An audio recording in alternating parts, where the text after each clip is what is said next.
नागपूरच्या रामनगर चौकात शुक्रवारी दिवसढवळ्या एका हत्येची घटना समोर आली होती। या दोन आरोपींना पोलिसांनी अटक केली असून घटना जागेच्या वादातून झाली असल्याची माहिती अंबाझरी पोलिसांनी दिली आहे।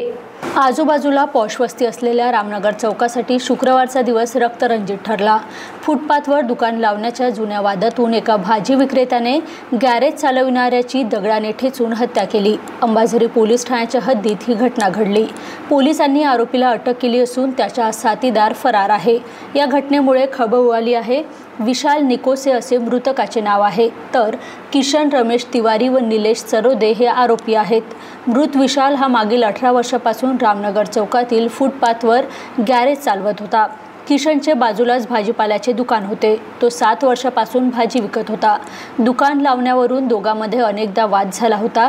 दोघेही एकमेकांना दुसरीकडे दुकान लावण्यासाठी धमकावत होते। बुधवारी दोघांमध्ये परत वाद झाला व त्यातून विशालने किशनला झापड मारली होती, त्यामुळे तो संतापला होता। शुक्रवारी दुपारी 3:30 वाजता त्यांच्यात वाद झाला। किशनने विशालवर रॉडने हल्ला केला व त्यात विशाल खाली पडला। त्यानंतर किशनने निलेशच्या मदतीने दगडाने विशालवर प्रहार केले। यात तो गंभीर जखमी झाला व त्याचा मृत्यू झाला।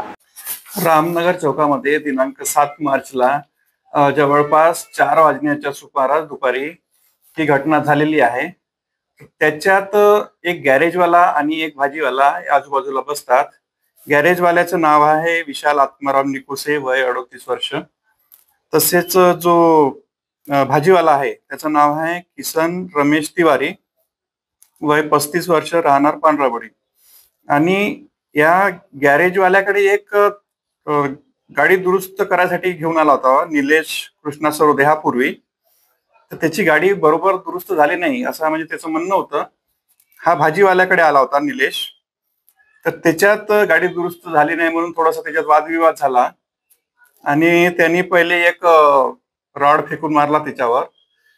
तसंच त्या भाजीवाल्याच्या मनात राग होता जुना, की जागेबद्दल वाद होता, त्यांचं दुकान लावण्याबद्दल किंवा त्याच्याकडे जे गिराईक वगैरे येतात ते गाड्या लावण्याबद्दल थोडासा वाद होता त्यांच्यात। तर हा वाद बराच जुना होता, पण त्यांची आपल्याकडे काही कंप्लेंट आलेली नव्हती।